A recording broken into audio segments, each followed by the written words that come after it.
Aulia lagi ada di BSI dengan rekan aku. Siapa yang mau tahu rekan aku? Ini dia.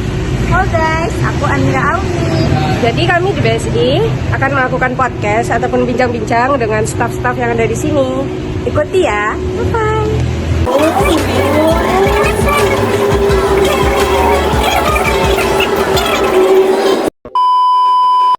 Selamat siang Bang. Kami dari kampus Institut Kesehatan Abdullah Hasan Binjai ingin menanyakan sesuatu. Terkadang kan orang memandang BS ini sebagai tentang transaksi aja Bang. Betul.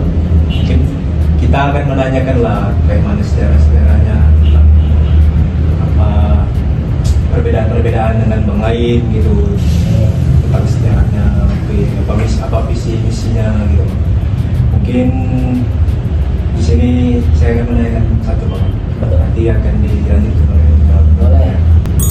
Yang pertama ini Bang, apa itu BSI Bang dan bagaimana sejarah terbentuknya BSI itu Bang? Oke, sebelumnya saya mau perkenalkan diri saya. Nama saya Jun Helmi, biasa dipanggil Helmi. Saya bertindak di sini sebagai manajer tim Mikro. Sejarahnya Bank BSI itu adalah Bank BSI itu terbentuk dari tiga anak perusahaan bank BUMN. Apa saja itu? Terjadinya itu pada persemian atau lebih tepatnya persemiannya itu tanggal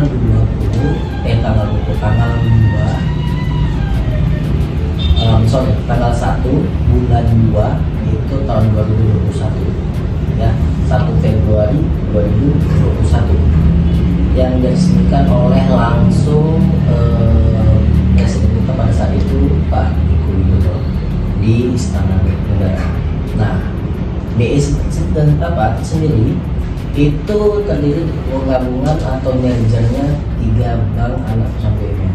Yang pertama itu adalah Bank Syariah sendiri, yang kedua itu Bank BRI Syariah, dan yang ketiga itu Bank BNI Syariah.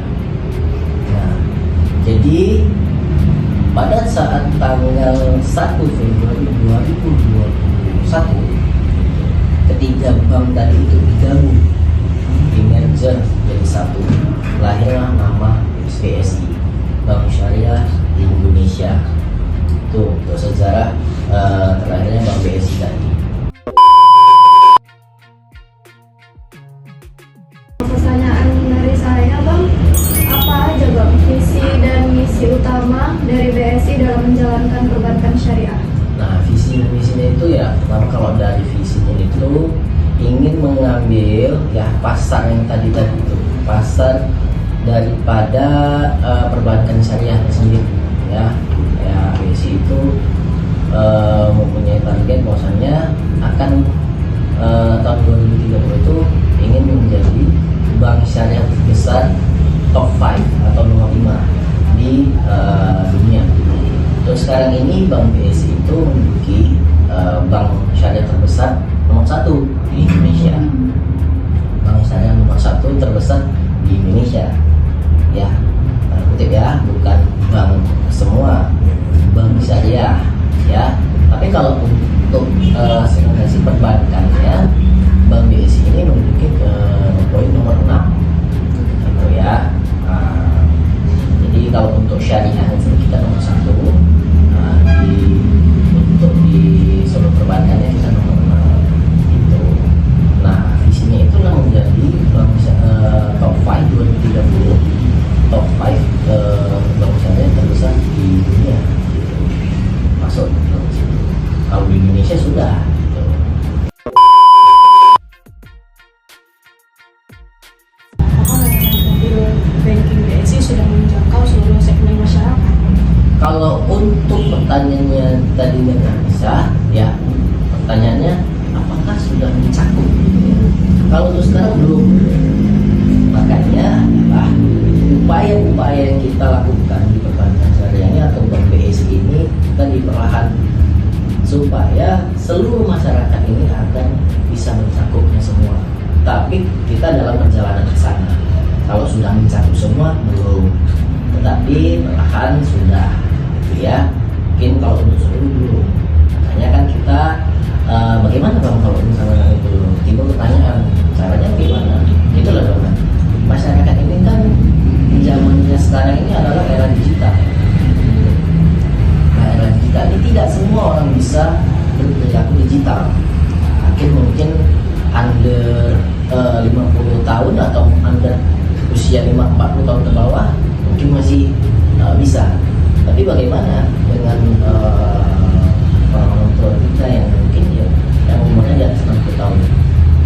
Mungkin mereka belum tahu menggunakannya. Nah, untuk itulah secara perlahan dan konsisten kita untuk mengarahkan untuk pemasaran, edukasi tentang pengalaman produk digital tadi, mulai mobil bensin dulu, namanya mobil bensin sekarang udah video kita terus istilahnya upgrade gitu ya, supaya kita bersaing dengan bank-bank konvensional lainnya. Apa aja perbedaan antara BSI sebagai bank syariah dan bank konvensional? Jadi yang perbedaannya itu antara bunga dan margin.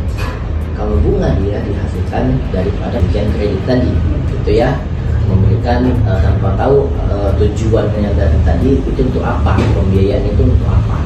Nah, kalau di kita gitu ya, di bank syariah sendiri ini kita ada namanya tadi ya, melalui akad. Kalau biasanya di Bingkau itu kita menggunakan namanya akad murabah atau jual beli itu. Apa itu bang, murabah atau analoginya seperti apa, pemahamannya seperti apa? Nah, makanya kita tidak semua usaha bisa kita biayai gitu. Apa gitu bang? Ya, tujuannya adalah memang mencakup dari prinsip-prinsip syariah. Pembiayaannya itu kita berikan, tetapi harus tidak melanggar prinsip-prinsip syariah gitu. Usaha yang mana tuh bang? Ya, usaha-usaha yang lebih banyak mudaratnya atau lebih banyak ketidak menjurus ketidak hal yang baik itu tidak boleh ya. Makanya kita ada akad murabah tadi jual beli. Bagaimana itu? Misal suatu pedagang ingin pinjam modal. Tujuannya apa? Tujuannya untuk usaha itu sendiri. Usahanya apa? Usaha yang tidak melanggar prinsip syariah. Contoh, kayak misalkan tadi kontong. Kontong berarti usahanya kan bermanfaat untuk semua orang kan, tidak ada mudarat di dalam mencari kontong kan, tidak ada yang hal-hal yang harus dikeluarkan kan. Maka dia boleh melakukan pembiayaan kita dengan akan jual beli. Dia tidak punya modal. Dia tidak punya modal, ada atau modalnya ingin mengembangkan, ada modalnya dia ingin mengembangkan. Contoh, dia ingin membeli suatu barang, tapi dia tidak punya uang tadi untuk jual di situ. Lalu bank syariah itu hadir dengan akad murabah tadi. Kita katakan Pak Abdul ingin membeli barang dengan rincian A, B, C, D, sekian. Total barangnya tadi Pak Abdul, kita jelaskan. Total barangnya tadi yang ingin Bapak beli tadi ada 50 juta. Oke Pak Abdul, ini 50 juta ya untuk Bapak ya. Baik, kami beli ini 50 juta. 50 juta ini Pak Abdul, ini kan modal kami Pak Abdul. Kami jual kembali Pak Abdul barang-barang tadi ini seharga 50 juta tadi, total 50 juta tadi barang-barang tadi. Ini kami jual sama Pak Abdul. Pak Abdul kami jual ya 55 juta. Kami ambil keuntungan margin bagi hasil tadi sekitar 5 juta Pak Abdul. Kita lakukan itu transparan di depan. 55 juta ini Pak Abdul boleh bayarnya mencicil selama 36 bulan atau 3 tahun atau 4 tahun. 55 juta itu dibagikan ke Pak. Apalah itulah di sini. Kami mengambil keuntungan juga. Kita sampaikan di situ jelas. Itulah makanya dilakukan dengan uang. Apakah Pak Abdul ataupun akan? Apakah Pak Abdul bersedia?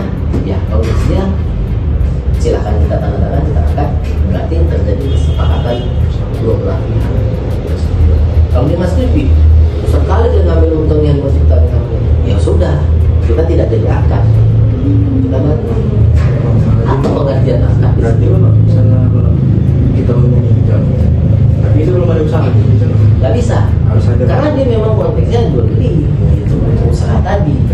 berdiri berapa Iya. minimal berapa bulan, 6 bulan. 6 bulan. Gitu. Lalu kalau misalnya kita meminjam uang untuk membuka suatu usaha itu bisa Nggak bisa, atas dasar apa kita menilai pengembalian kamu untuk membayar kita gitu. berarti kalau bisa meminjam untuk membuka usaha itu bukan di mikro lagi Pak. Kan Itu di bagian di bagian misalkan ada namanya bagian konsumen, ada nanti namanya akannya ada ijaroh, atau di sini waktu itu saya pernah ada namanya ijaroh beberapa kisah kitablik.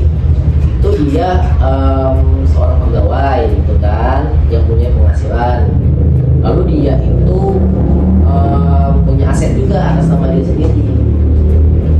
Simpelnya kan ijaroh itu adalah apa tuh? Siapa yang tahu di sini arti ijaroh? Sewa. Berarti gini, saya punya aset rumah. Si siapa? Manda. Pak, saya butuh uang ini. Oh iya Manda, sini. Rumah Manda ini Manda jual seharga 200 juta. Oke, jual kepada Bank BSI. Terus Manda mau tinggal di mana? Dijual.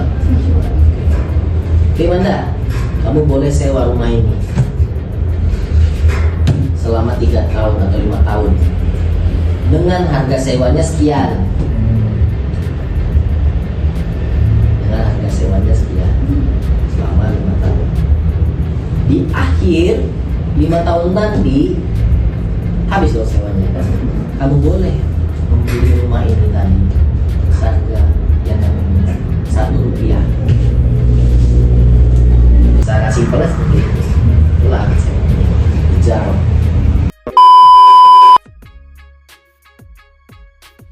Produk atau layanan apa aja yang saat ini paling banyak diminati Bang oleh nasabah BSI yang saat ini? Kalau produk apa yang paling diminati ya, secara pandangan saya itu yang pertama adalah produk tur, pinjaman tur.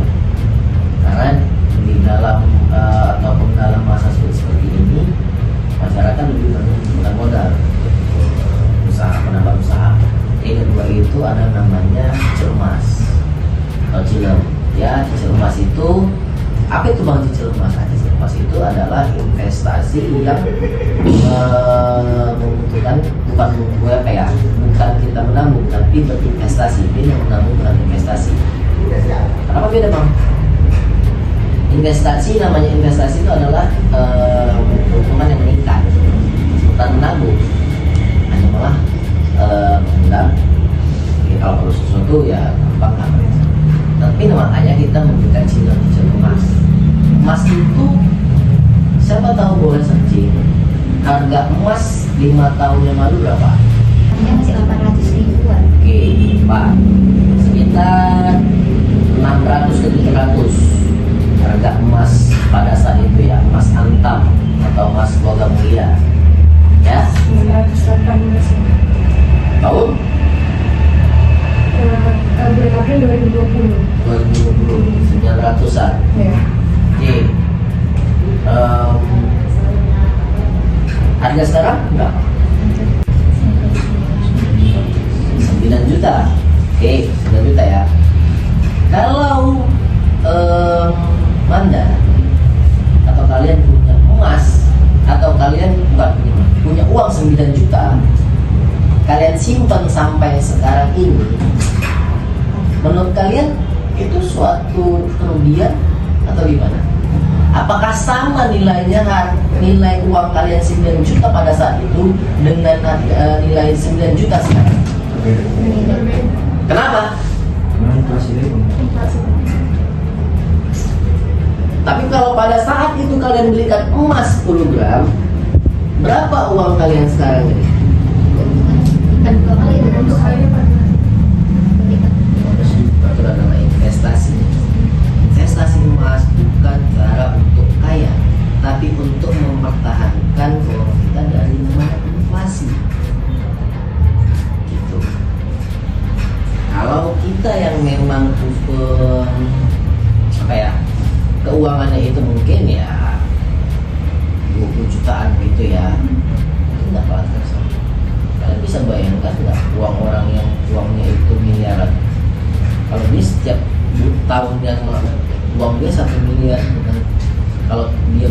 saat itu muas 1 miliar, uangnya berapa sekarang? Tapi kalau dia nyimpen uang itu aja 1 M gak ada apa-apain sampai ikhlas. Negara kita kurang lebih setiap tahunnya inflasi itu 5-7%. Bayangkan kalau dia punya uang 100 miliar, berapa 5%? 5 miliar. Setiap tahunnya berkurang 5 miliar. Yang dimiliki kur dan meja emas. Yang paling diminati. Tabungan juga banyak karena biaya layanan yang juga ada yang gratis. Ya. Nah, mungkin sekian dari bincang-bincang kami mengenai tentang apa itu BSI ya kan. Mungkin udah banyak masyarakat sekarang yang tahu dari video yang kita share nanti mungkin ya kan. Ya. Bahwasanya bank syariah itu bukan layanan, hanya layanan tempat simpan dan penyimpanan dan penampungan uang aja. Di dalamnya banyak elemen-elemen pentingnya juga, ada bisnisnya juga. Oh, ada ternyata di BSI itu ada kur. Oh, ternyata di BSI itu ada namanya meja emas.